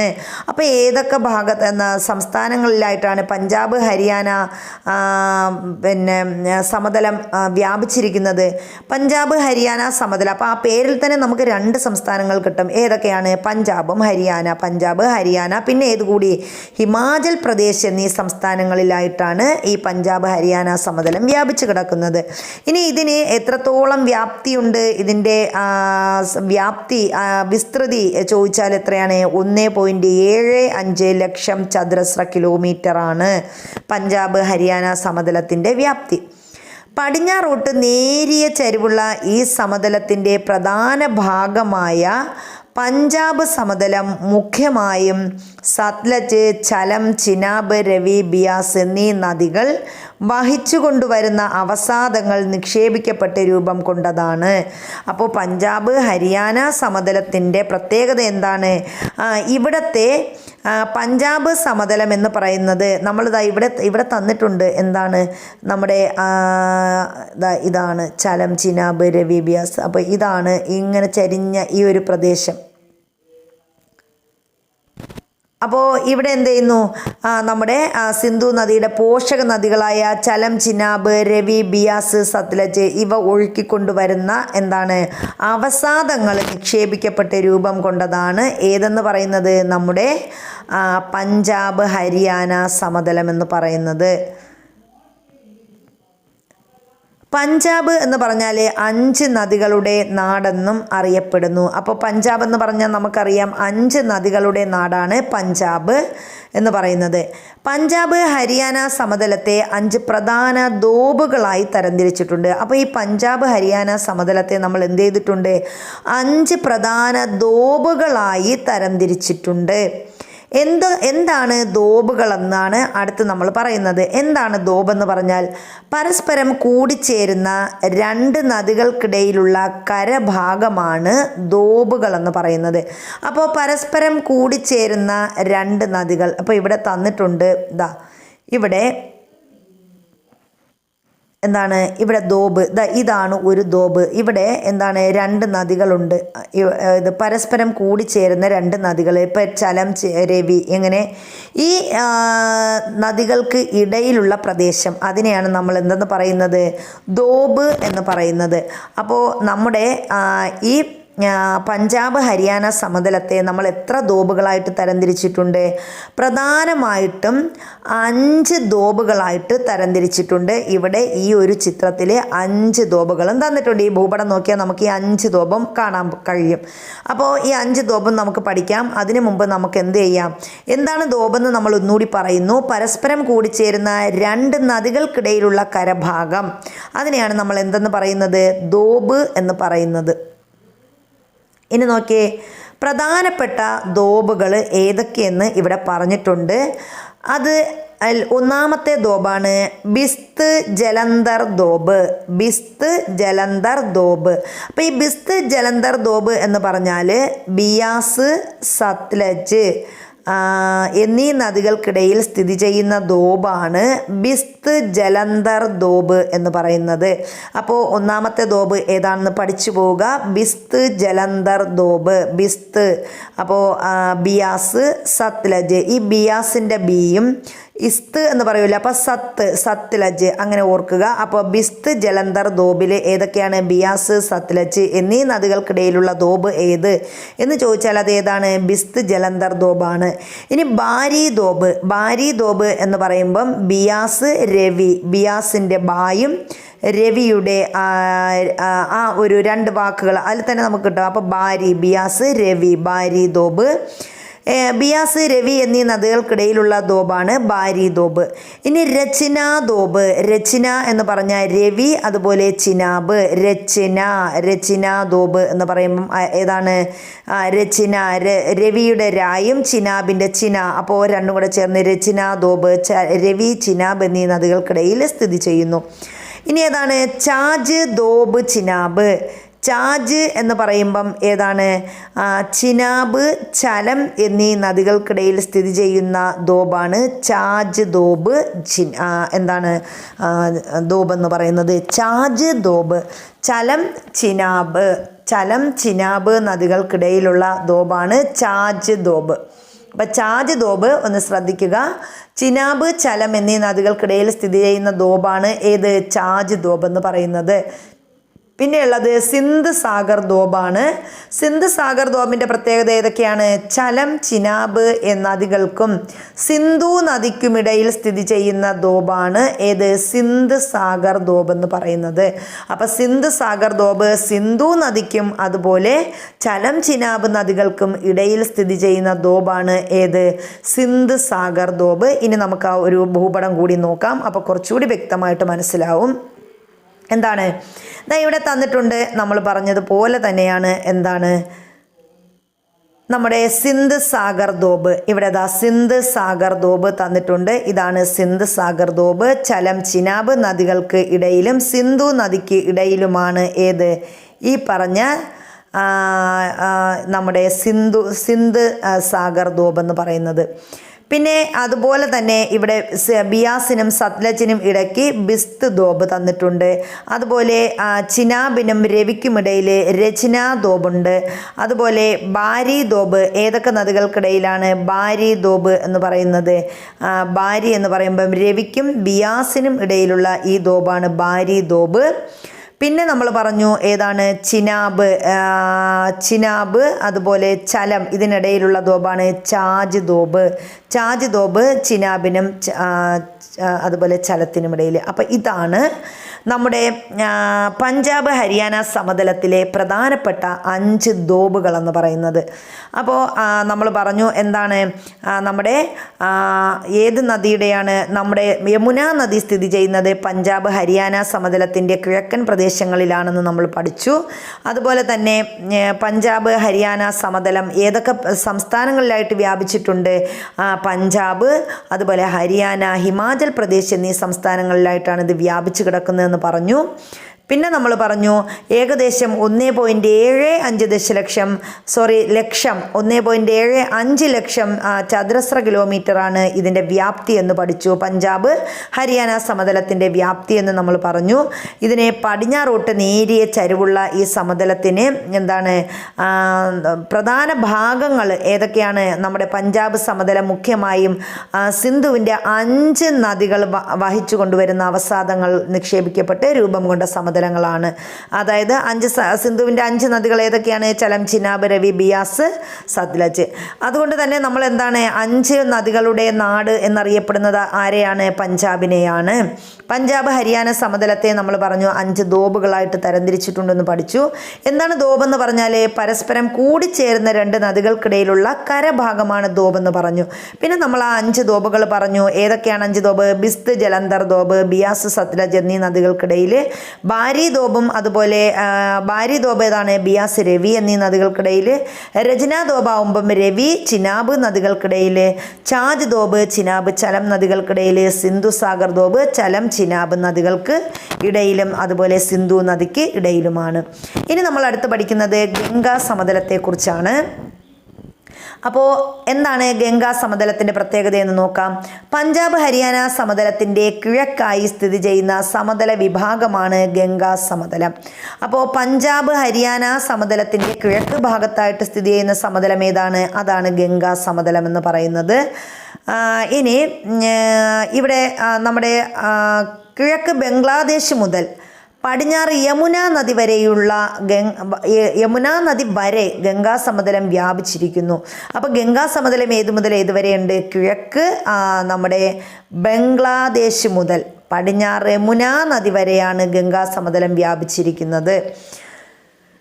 ഏകദേശം 3.75 ലക്ഷം ചതുരശ്ര കിലോമീറ്റർ വിസ്തൃതിയിലുള്ള ഈ സമതലം ഉത്തരാഖണ്ഡ്, ഉത്തർപ്രദേശ്, ഹരിയാന, ഡൽഹി എന്നീ സംസ്ഥാനങ്ങളെയും ഝാർഖണ്ഡ്, പശ്ചിമ ബംഗാൾ എന്നീ സംസ്ഥാനങ്ങളുടെ ചില ഭാഗങ്ങളെയും ഉൾക്കൊള്ളുന്നു.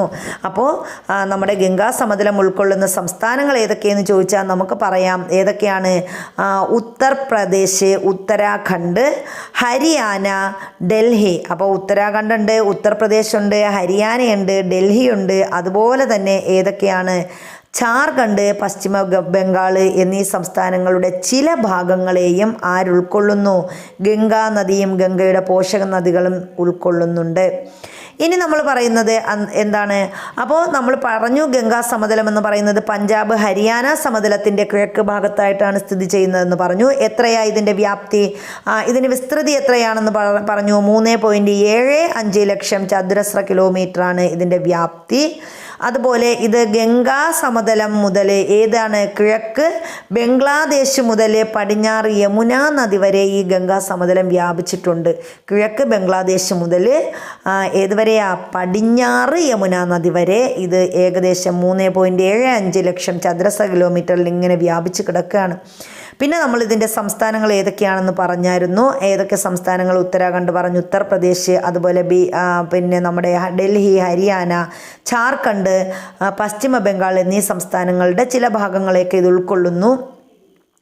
പിന്നെന്താ? ഗംഗാ നദിയും ഗംഗയുടെ പോഷക നദികളും ചേർന്നുള്ള നിക്ഷേപണ പ്രക്രിയയിലൂടെയാണ് അതിവിശാലമായ ഈ സമതലം രൂപപ്പെട്ടത്. അപ്പോൾ ഗംഗാ സമതലം രൂപപ്പെട്ടത് ഏതൊക്കെ നദികളുടെ? ഗംഗാ നദിയുടെയും ഗംഗയുടെ പോഷക നദികളുടെയും നിക്ഷേപണ പ്രക്രിയയുടെ ഫലമായിട്ട് രൂപം കൊണ്ടതാണ് ഗംഗാ സമതലം എന്ന് പറയുന്നത്. സമുദ്രനിരപ്പിൽ നിന്നും ശരാശരി 200 മീറ്റർ ഉയരമുള്ള ഗംഗാ സമതലത്തിൻ്റെ പൊതുവായ ചരിവ് കിഴക്കോട്ടും തെക്ക് കിഴക്കോട്ടുമാണ്. അപ്പോൾ ഈ ഗംഗയുടെ ചരിവ് അങ്ങോട്ടാണ്, കിഴക്കോട്ടും തെക്ക് കിഴക്കോട്ടുമാണ് ഈ ഗംഗാ സമതലത്തിൻ്റെ ചരിവെന്ന് പറയുന്നത്. ഇതിന് ശരാശരി സമുദ്രനിരപ്പിൽ നിന്ന് എത്ര ഉയരമുണ്ട്? 200 മീറ്റർ ഉയരമുണ്ട്. ആർക്ക്? ഗംഗാ സമതലത്തിന്. ഇനി ഗംഗാ സമതലത്തിൻ്റെ ഉപവിഭാഗങ്ങളൊക്കെ ഇവിടെ തന്നിട്ടുണ്ട്. ഇത് നമ്മുടെ ഗംഗാ സമതലത്തിൻ്റെ ഉപവിഭാഗങ്ങൾ ഏതൊക്കെയാണ്? ഉപരിഗംഗാ സമതലം, മധ്യഗംഗാ സമതലം, കീഴ്ഗംഗാ സമതലം, ഇങ്ങനെയൊക്കെ ഇവിടെ തന്നിട്ടുണ്ട്. അപ്പോൾ ഇതെല്ലാം കൂടിയൊക്കെ ചേർന്ന ഗംഗാ സമതലമാണ് ഇവിടെ തന്നിരിക്കുന്നത്. ഇനി അടുത്ത് നമ്മൾ പഠിക്കുന്നത് ആരെക്കുറിച്ചാണ്? അവസാനത്തെ സമതലമാണ് ബ്രഹ്മപുത്ര സമതലം. നോക്കാം. ഉത്തരേന്ത്യൻ സമതലത്തിൻ്റെ ഏറ്റവും കിഴക്ക് ഭാഗമായ ബ്രഹ്മപുത്ര സമതലം, ബ്രഹ്മപുത്ര താഴ്വര, അസം താഴ്വര, അസം സമതലം എന്നിങ്ങനെ വ്യത്യസ്ത പേരുകളിൽ അറിയപ്പെടുന്നു. അപ്പോൾ ബ്രഹ്മപുത്ര താഴ്വര അറിയപ്പെടുന്ന അല്ലെങ്കിൽ ബ്രഹ്മപുത്ര സമതലം ഏത് ഭാഗത്തായിട്ടാണ്? ഉത്തരേന്ത്യൻ സമതലത്തിൻ്റെ ഏറ്റവും കിഴക്ക് ഭാഗത്താണ് സ്ഥിതി ചെയ്യുന്നത്. ഇനി ഇതിൽ ബ്രഹ്മപുത്ര സമതലം ബ്രഹ്മപുത്ര താഴ്വര എന്നറിയപ്പെടുന്നു, അസം താഴ്വര എന്നറിയപ്പെടുന്നു, അസം സമതലം എന്നൊക്കെ ചോദിച്ചാൽ ഏത് തന്നെയാണ്? ബ്രഹ്മപുത്ര സമതലം തന്നെയാണ്. ആസാമിൻ്റെ കിഴക്ക് അറ്റം മുതൽ ബംഗ്ലാദേശ് അതിർത്തിക്കടുത്തുള്ള ധൂബ്രിയുടെ പടിഞ്ഞാറ് വരെ വ്യാപിച്ചു കിടക്കുന്ന ഈ സമതലത്തിന് ഏകദേശം 720 കിലോമീറ്റർ നീളവും ശരാശരി 60 മുതൽ 70 കിലോമീറ്റർ വരെ വീതിയുമുണ്ട്. അപ്പോൾ ബ്രഹ്മപുത്ര സമതലത്തിൻ്റെ പ്രത്യേകത എന്ന് പറഞ്ഞാൽ ഏതുവരെയാണ്? ആസാമിൻ്റെ കിഴക്കേ അറ്റം മുതൽ ഏതുവരെ വ്യാപിച്ചു കിടക്കുന്നു? നമ്മുടെ ബംഗ്ലാദേശ് അതിർത്തിക്കടുത്തുള്ള ധൂബ്രിയുടെ പടിഞ്ഞാറ് വരെ വ്യാപിച്ചു കിടക്കുന്ന സമതലമാണ് നമ്മുടെ ബ്രഹ്മപുത്ര സമതലം. ഇനി ഇതിൻ്റെ പ്രത്യേകത, ഇതിന് എത്ര കിലോമീറ്റർ നീളമുണ്ട്? 720 കിലോമീറ്റർ നീളമാണ് ഏതിനുള്ളത്? നമ്മുടെ ബ്രഹ്മപുത്ര സമതലത്തിനുള്ളത്. നീളം 720 കിലോമീറ്റർ. ഇനി ഇതിൻ്റെ വീതി ശരാശരി 60 മുതൽ 70 കിലോമീറ്റർ വരെ വീതിയുണ്ട്. അപ്പോൾ 720 കിലോമീറ്റർ നീളമുണ്ട്, 60 മുതൽ 70 കിലോമീറ്റർ വരെ വീതിയും ആർക്കുണ്ട്? ബ്രഹ്മപുത്ര സമതലത്തിനുണ്ട്. ബ്രഹ്മപുത്ര സമതലത്തിൻ്റെ ഭൂരിഭാഗം പ്രദേശങ്ങളും സ്ഥിതി ചെയ്യുന്നത് ആസാമിലാണ്. അപ്പോൾ ബ്രഹ്മപുത്ര സമതലം, അതുകൊണ്ടാണ് നമ്മൾ പറഞ്ഞ് ആസാം താഴ്വര, ആസാം സമതലം എന്നൊക്കെ ഏതറിയപ്പെടുന്നത്? ബ്രഹ്മപുത്ര സമതലം അറിയപ്പെടുന്നത്. പൊതുവെ ഉത്തരേന്ത്യൻ സമതലത്തിൻ്റെ കിഴക്കോട്ടുള്ള തുടർച്ചയായിട്ടാണ് ബ്രഹ്മപുത്ര സമതലത്തെ കണക്കാക്കുന്നതെങ്കിലും ഭൂമിശാസ്ത്രപരമായി ബ്രഹ്മപുത്ര സമതലം വേറിട്ട് നിൽക്കുന്നു. അപ്പം നമ്മൾ ഇങ്ങനെ പറയും ബ്രഹ്മപുത്ര സമതലം എന്ന് പറയുന്നത് എന്താണ്, നമ്മുടെ ഉത്തരേന്ത്യൻ സമതലത്തിൻ്റെ കിഴക്കോട്ടുള്ള തുടർച്ചയായിട്ടാണ് നമ്മളിതിനെ കണക്കാക്കുന്നതെങ്കിലും ഭൂമിശാസ്ത്രപരമായിട്ട് അത് നമുക്ക് ഭൂപടത്തിൽ ശ്രദ്ധിച്ച് നോക്കിയാൽ നമുക്ക് അത് നന്നായിട്ട് മനസ്സിലാവും. ബ്രഹ്മപുത്ര സമതലം എന്ത് ചെയ്യുന്നു, കിഴക്കോട്ട് ഇങ്ങനെ വേറിട്ട് നിൽക്കുന്നത് കാണാൻ കഴിയും. വടക്ക് കിഴക്കൻ ഹിമാലയവും കിഴക്ക് എന്താണ് നമ്മുടെ പത്കായ് നാഗ കുന്നുകളും തെക്ക് ഗാരോ ഖാസി ജയന്തിയ കുന്നുകളും മിഗർ കുന്നുകളും ചേർന്ന് ഈ സമതല ഭാഗത്തെ വേർതിരിച്ചു നിർത്തുന്നു. അപ്പോൾ നമ്മുടെ ബ്രഹ്മപുത്ര സമതലത്തെ വേർതിരിച്ച് നിർത്തുന്ന ഘടകങ്ങൾ എന്തൊക്കെ ചേർന്നാണ് ഇതിനെ വേർതിരിച്ച് നിർത്തുന്നത്? അത് നമുക്ക് പറയാം. നമ്മുടെ വടക്ക് കിഴക്കൻ ഹിമാലയം. അപ്പോൾ വടക്ക് കിഴക്കൻ ഹിമാലയവും വടക്ക് കിഴക്കൻ ഹിമാലയവും കിഴക്ക് പട്കായ് നാഗ കുന്നുകളും. അപ്പോൾ കിഴക്കൻ ഹിമാലയം നമ്മുടെ ബ്രഹ്മപുത്ര സമതലത്തിൻ്റെ വടക്ക് ഭാഗത്ത് കിഴക്കൻ ഹിമാലയവും കിഴക്കെന്താണ് പട്കായ് നാഗ കുന്നുകളും, ഇനി തെക്ക് ഗാരോ ഖാസി ജയന്തിയ കുന്നുകളും. അപ്പോൾ ബ്രഹ്മപുത്ര സമതലത്തിൻ്റെ തെക്ക് ഭാഗത്തുള്ളത് ഗാരോ ഖാസി ജയന്തിയ കുന്നുകൾ, വടക്കെന്താണ് കിഴക്കൻ ഹിമാലയം, കിഴക്കെന്താണ് പട്കായ് അതുപോലെ നാഗ കുന്നുകൾ. പിന്നെ നമ്മുടെ തെക്ക് ഭാഗത്ത് തന്നെ ഏതാണ് ഗാരോ ഖാസി ജയന്തിയ കുന്നുകളും പിന്നെ മിഗർ കുന്നുകളും ചേർന്ന് ഈ സമതല ഭാഗത്തെ വേർതിരിച്ച് നിർത്തുന്നു. ബ്രഹ്മപുത്ര സമതലത്തിൻ്റെ പടിഞ്ഞാറായി കീഴ്ഗംഗ സമതലം സ്ഥിതി ചെയ്യുന്നു. അപ്പോൾ ബ്രഹ്മപുത്ര സമതലത്തിൻ്റെ പടിഞ്ഞാറ് ഭാഗത്ത് സ്ഥിതി ചെയ്യുന്ന സമതലമാണ് കീഴ്ഗംഗ സമതലം എന്ന് പറയുന്നത്. നമ്മൾ പറഞ്ഞില്ലേ ഗംഗാ സമതലത്തെ വീണ്ടും തരംതിരിച്ചിട്ടുണ്ടെന്ന്, കീഴ്ഗംഗ, മധ്യഗംഗ, ഉത്തരഗംഗ അങ്ങനെ. അപ്പോൾ ഇതിലെ കീഴ്ഗംഗ സ്ഥിതി ചെയ്യുന്നത് ബ്രഹ്മപുത്ര സമതലത്തിൻ്റെ പടിഞ്ഞാറ് ഭാഗത്താണ്. ഇനി ഏകദേശം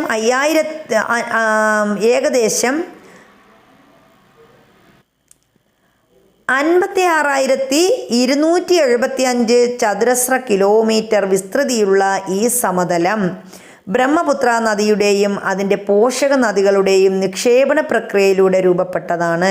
അപ്പോൾ ഇതിൻ്റെ വിസ്തൃതി എത്രയാണ്? 56,275 ചതുരശ്ര കിലോമീറ്റർ വിസ്തൃതിയാണ് ആർക്കുള്ളത്? നമ്മുടെ ഈ ബ്രഹ്മപുത്ര സമതലത്തിനുള്ളത്. അപ്പോൾ ഇത് ബ്രഹ്മപുത്ര നദിയുടെയും അതിൻ്റെ പോഷക നദികളായ ടീസ്റ്റ, മാനസ്, ലോഹിത്, ദിബാങ്ക് എന്നിവയാണ് ബ്രഹ്മപുത്രയുടെ പ്രധാന പോഷക നദികൾ. ഇവയുടെയൊക്കെ നിക്ഷേപണ ഫലമായിട്ടാണ് ബ്രഹ്മപുത്ര സമതലം രൂപം കൊണ്ടത്. അപ്പോൾ ബ്രഹ്മപുത്രയുടെ പോഷക നദികൾ ഏതൊക്കെയാണ്? ടീസ്റ്റ, അതുപോലെ മാനസ്, ലോഹിത്, ദിബാങ്ക് എന്നിവയാണ് ബ്രഹ്മപുത്രയുടെ പ്രധാന പോഷക നദികൾ. ഈ സമതലം എക്കൽ വിശറികളാൽ സമ്പന്നമാണ്. അപ്പോൾ ഇവയുടെ ഈ സമതലത്തിൻ്റെ പ്രത്യേകത എന്താണ്? നമ്മുടെ ബ്രഹ്മപുത്ര സമതലം എക്കൽ വിശറികളാൽ സമ്പന്നമാണ്.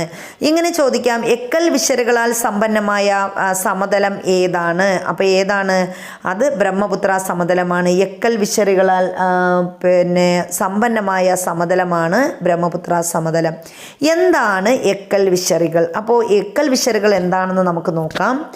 നദികൾ സമതലത്തിൽ പ്രവേശിക്കുമ്പോൾ ഒഴുക്ക് പെട്ടെന്ന് കുറയുകയും ആയതിനാൽ അവ വഹിച്ചു കൊണ്ടുവരുന്ന അവസാദങ്ങൾ ഒരു വിശറിയുടെ രൂപത്തിൽ നിക്ഷേപിക്കപ്പെടുകയും ചെയ്യുന്നു. ഇങ്ങനെ രൂപപ്പെടുന്ന ഭൂരൂപങ്ങളാണ് എക്കൽ വിശറുകൾ എന്ന് പറയുന്നത്. അപ്പോൾ എക്കൽ വിശറുകൾ എന്ന് പറഞ്ഞാൽ എന്താണ്? ഒന്നുകൂടി പറയാം. നദികൾ എന്ത് ചെയ്യുന്നു? സമതലത്തിലോട്ട് പ്രവേശിക്കുമ്പോൾ അവയുടെ ഒഴുക്ക് പെട്ടെന്ന് കുറയുകയും അവ വഹിച്ചു കൊണ്ടുവരുന്ന അവസാദങ്ങൾ ഒരു വിശറിയുടെ രൂപത്തിൽ എന്ത് ചെയ്യുന്നു? നിക്ഷേപിക്കപ്പെടുകയും ചെയ്യുന്നു. ഇങ്ങനെ രൂപപ്പെടുന്ന ഭൂരൂപങ്ങളാണ് എക്കൽ വിശറികൾ. ഇതാണ് നദികൾ. ഇങ്ങനെ ആ ഒരു എക്കൽ വിശറിയുടെ ചിത്രമാണ് ഇവിടെ തന്നിരിക്കുന്നത്. ഇത് കണ്ടോ? അപ്പോൾ ഇവിടെ ഇങ്ങനെ ഒഴുകി വരുന്നു. ഇത് സമതലത്തിലോട്ട് ഇങ്ങനെ പ്രവേശിക്കുമ്പോൾ ഇതിൻ്റെ ഒഴുക്ക് കുറയുന്നു. അപ്പോൾ ഇതൊരു വിശറിയുടെ രൂപത്തിൽ എന്ത് ചെയ്യുന്നു, ഇതാ ഇങ്ങനെ ഇവിടെ നിക്ഷേപിക്കപ്പെടുന്നു. ഇതിനെയാണ് നമ്മൾ എക്കൽ വിശറി എന്ന് പറയുന്നത്. സമതല പ്രദേശങ്ങളിലൂടെ തുടർന്നൊഴുകുന്ന നദികൾ പല ചാലുകളായി പിരിയുന്നു. അപ്പോൾ ഈ നദികൾ എന്ത് ചെയ്യുന്നു, സമതല പ്രദേശങ്ങളിലൂടെ ഒഴുകുന്ന നദി പിന്നീട് എന്ത് ചെയ്യുന്നു, ഇതേപോലെ പല ചാലുകളായിട്ട് എന്ത് ചെയ്യുന്നു, ഒഴുകുന്നു. ഒഴുക്ക് തീരെ കുറയുമ്പോൾ വളഞ്ഞു പുളഞ്ഞ് ഒഴുകുകയും പിന്നീട് അവ ഓക്സ്ബോ തടാകങ്ങൾ സൃഷ്ടിക്കുകയും ചെയ്യുന്നു. അപ്പോൾ ഇതിങ്ങനെ ഒഴുക്ക് കുറഞ്ഞ് എന്ത് ചെയ്യുന്നു, ഇതിങ്ങനെ വളഞ്ഞു പുളഞ്ഞ് എന്ത് ചെയ്യുന്നു, ഒഴുകിയിട്ട് ഇതെന്ത് ആയി മാറും, ഓക്സ്ബോ തടാകങ്ങൾ സൃഷ്ടിക്കുകയും ചെയ്യുന്നു. അപ്പോൾ ഇവിടെ ഓക്സ്ബോ തടാകങ്ങളുടെ ഒരു രേഖ തന്നിട്ടുണ്ട്. അപ്പോൾ എന്താണെന്ന് നമുക്ക് നോക്കാം. ഇതാണ് ഓക്സ്ബോ തടാകങ്ങൾ. നദികൾ എന്ത് ചെയ്യുന്നു, നദികൾ ഇങ്ങനെ ഇതേപോലെ വളഞ്ഞു പുളഞ്ഞ് ഇങ്ങനെ എന്ത് ചെയ്യുന്നു, വളഞ്ഞു പുളഞ്ഞ് ഒഴുകും. ഇതിങ്ങനെ വളഞ്ഞു പുളഞ്ഞ് ഇങ്ങനെ വന്നിട്ട് എന്ത് ചെയ്യുന്നു, ഇതിങ്ങനെ കൊണ്ടുവരുന്ന ഇതെല്ലാം കൂടി ഇങ്ങനെ നിക്ഷേപിക്കുന്നു. അപ്പോൾ ഇങ്ങനെ വന്ന് ഇതിങ്ങനെ ഒഴുകി ഇതേപോലെ ഇങ്ങനെ വന്നിട്ട് അവസാനം എന്ത് ചെയ്യുന്നു, മൂന്നാമത്തെ ഘട്ടത്തിൽ ഇതെന്ത് ചെയ്യും, ഇവിടെ ഇങ്ങ് മൂടി ഇങ്ങനെ ഒരു രൂപം സൃഷ്ടിക്കും. അപ്പോൾ ഇങ്ങനെയുള്ള ഇത് ഒരു തടാകത്തിൻ്റെ ഷേപ്പായി. അപ്പോൾ ഇതിനെ പറയുന്ന പേരാണ് എന്ത്, ഓക്സ്ബോ തടാകങ്ങൾ എന്ന് പറയുന്നത്. ഇവിടെ ഉണ്ട് ഓക്സ്ബോ തടാകം. ഇതാണ് ഓക്സ്ബോ തടാകം. ഇത് കണ്ടോ, നദികൾ ഇങ്ങനെ വളഞ്ഞു പുളഞ്ഞു ഒഴുകി എന്ത് ചെയ്യുന്നു, ഓക്സ്ബോ തടാകങ്ങൾ സൃഷ്ടിക്കപ്പെടുന്നു.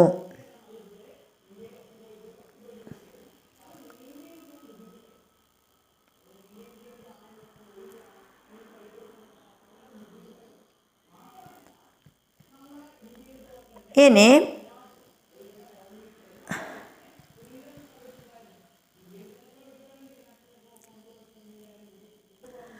അപ്പോൾ ഇനി ഇതിൻ്റെ ബാക്കി എന്ന് പറയുന്നത് മിയാൻഡറുകളും ഓക്സ്ബോ തടാകങ്ങളുമാണ്. അപ്പോൾ അത് നമുക്ക് അടുത്ത ക്ലാസ്സിൽ പഠിക്കാവുന്നതാണ്. അപ്പോൾ ഇതുവരെ നമ്മുടെ ചാനൽ ലൈക്ക് ചെയ്യാതെ ആരെങ്കിലും കണ്ടിട്ടുണ്ടെങ്കിൽ, അതുപോലെ സബ്സ്ക്രൈബ് ചെയ്യാതെ ആരെങ്കിലും കണ്ടിട്ടുണ്ടെങ്കിൽ നിങ്ങൾ ലൈക്ക് ചെയ്യുക, അതുപോലെ സബ്സ്ക്രൈബ് ചെയ്യുക, നിങ്ങളുടെ കമൻറ്റുകൾ കമൻറ്റ് ബോക്സിലിടുക. അപ്പോൾ എല്ലാവർക്കും നല്ലൊരു ദിവസം ആശംസിച്ചുകൊണ്ട് നമ്മൾ ഇന്നത്തെ ക്ലാസ് നിർത്തുന്നു. അതുപോലെ തന്നെ ഇതിൻ്റെ അടുത്ത പാർട്ട് ഉടനെ തന്നെ അപ്ലോഡ് ചെയ്യുന്നതായിരിക്കും. അപ്പോൾ രണ്ടാമത്തെ പാർട്ട് ഉടനെ തന്നെ അപ്ലോഡ് ചെയ്യുന്നതായിരിക്കും. അപ്പോൾ എല്ലാവർക്കും താങ്ക് യു.